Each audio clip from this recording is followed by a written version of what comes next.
Bienvenue chez Je choisis mon chemin de vie. Voici les messages de Francis. Bonjour chers amis, cette semaine j'ai décidé de parler d'un sujet qui me semble important d'aborder à nouveau. La patience est-elle une vertu ?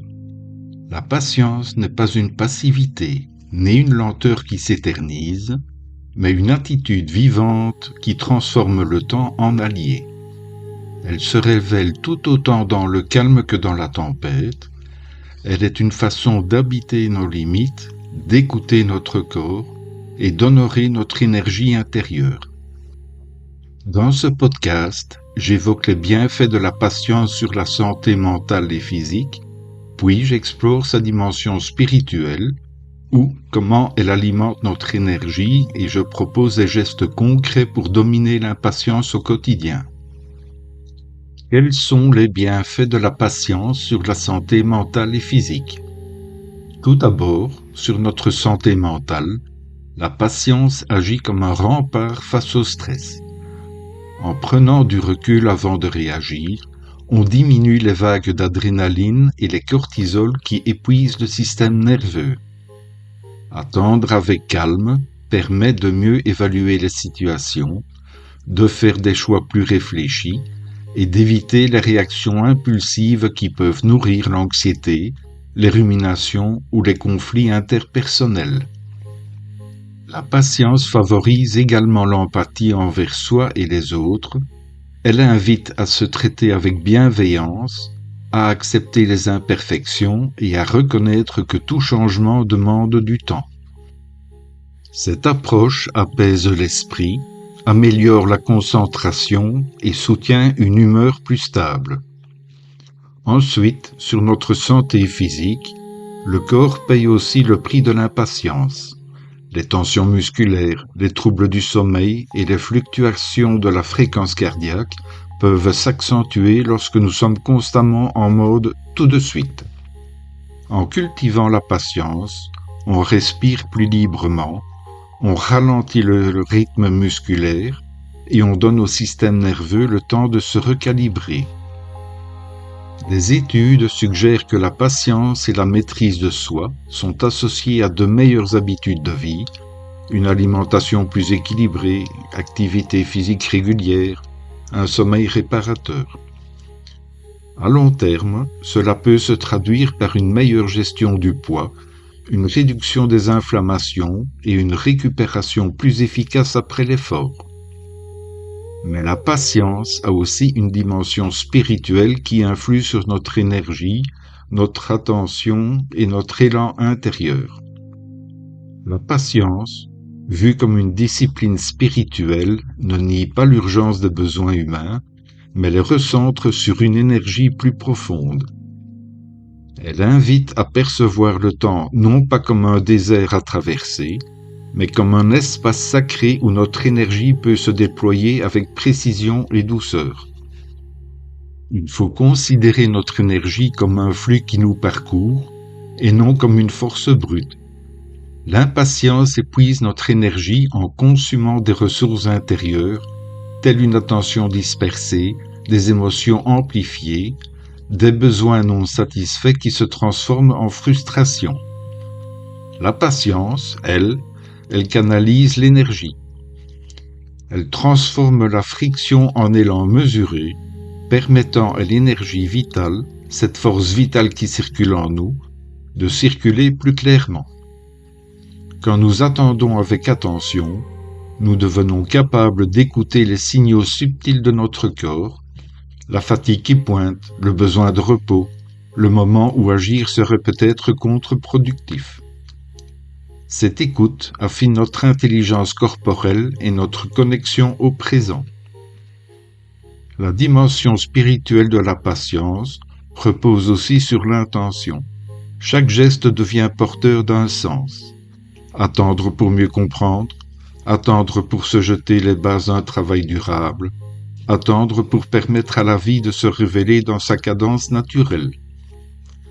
Cette intention transforme la patience en acte d'amour envers soi et envers les autres. Elle est une invitation à honorer le rythme unique de chacun, sans violence ni comparaison. La patience offre aussi un espace pour observer nos émotions sans s'y absorber. Au lieu de les laisser dominer nos actions, nous les accueillons comme des messagères qui nous indiquent ce qui est vraiment important.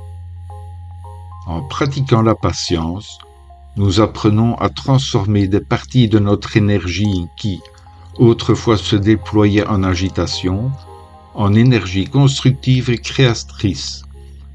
Une concentration plus claire, une créativité qui mûrit avec le temps, une résilience qui se tisse dans la durée. C'est bien beau tout cela, mais comment dominer notre impatience? Quand l'impatience monte, nous devons ralentir la respiration. Pour cela, il existe une technique bien simple que je vous ai déjà enseignée dans un podcast précédent. Rappelez-vous du tempo 4-2-6. 4 temps d'inhalation, 2 temps de pause et 6 temps d'expiration. Répétez quelques cycles en vous concentrant sur votre respiration uniquement. Cette respiration signe au corps que le système nerveux peut se calmer et elle offre une fenêtre pour choisir la prochaine action avec clarté plutôt que sous le coup de l'émotion. Nous pouvons ensuite effectuer un recadrage cognitif en se posant une question centrale. Est-ce que ce qui ne peut pas attendre est-il réellement urgent? Puis, reformuler l'objectif avec des mots plus mesurés. Je vais progresser pas à pas. J'attendrai le moment opportun pour agir, etc. Le simple fait de modifier le cadre mental diminue l'impulsivité et ouvre des options plus durables. Ancrez-vous dans le présent. La patience naît souvent dans le quotidien humble. Marchez lentement, écoutez le silence, observez les détails d'un instant et s'octroyez des petits moments d'attention, comme noter 3 sensations physiques ou 3 pensées qui émergent sans jugement, renforcent notre ancrage dans le présent et réduisent l'emportement intérieur. Pour terminer, créez un petit rituel d'attente consciente, en buvant une tisane, en faisant une courte méditation, en effectuant une routine de respiration avant une discussion importante, ou un temps de contemplation avant une décision. Ces gestes préparent l'esprit à la patience et signalent au corps que l'attente peut devenir une pratique nourrissante. L'exercice physique régulier aide à gérer l'impatience. Le mouvement libère les tensions et régule les émotions, permettant une meilleure tolérance au retard et à l'incertitude. Choisissez une activité qui vous nourrit, comme la marche, le yoga, la natation ou le vélo. L'important est la régularité et l'écoute de l'effort nécessaire. La patience est aussi un acte de compassion. Reconnaître que chacun progresse à son rythme et que vos propres limites méritent du respect. Il faut cultiver la compassion envers soi et autrui. La patience naît aussi d'une posture de bienveillance envers soi-même et les autres. Accepter que chacun avance à son rythme, que l'erreur fasse partie du chemin et que les périodes de doute soient normales et permet d'atténuer la critique intérieure qui alimente l'impatience. Pratiquer l'autocompassion, par exemple en se parlant avec douceur après un échec ou une frustration, aide à rebondir plus vite. Envers autrui, la patience se traduit par l'écoute consciente, le non-jugement et la confiance que les personnes peuvent mûrir à leur rythme. Cette compassion nourrit des relations plus fluides, moins de conflits et un climat mental plus serein. En guise de conclusion, je dirais que prendre la patience comme art de vivre et d'écoute. La patience n'est pas une absence d'action, mais une énergie choisie, celle qui permet de transformer le temps en allié, d'habiter le présent avec lucidité et d'agir avec sagesse lorsque le moment est juste. Sur le plan mental, elle stabilise l'esprit et favorise la clarté. Sur le plan physique, elle réduit les tensions et soutient un mode de vie plus sain. Sur le plan spirituel, elle nourrit une énergie fluide et intentionnelle, capable de mener à des gestes plus vrais, plus durables et mieux alignés avec nos valeurs. Pour terminer, voici quelques pistes pratiques finales. Choisissez un rituel quotidien court, 5 à 10 minutes par exemple, pour se reconnecter à sa respiration et à l'intention du jour. Tenez un petit carnet de patience.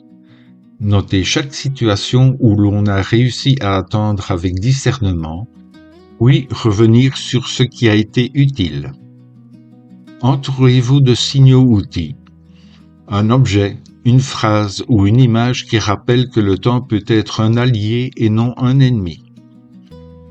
Exercez-vous à la gratitude. Chaque soir, relevez 3 choses positives obtenues grâce à la patience ou à son élan mesuré. Ainsi, en cultivant la patience, nous nourrissons notre santé mentale et physique, nous réveillons une énergie spirituelle plus stable et devenons peu à peu maîtres de nos réactions. C'est un art qui se pratique au quotidien avec douceur et constance, pour une vie plus calme, plus consciente et plus pleine.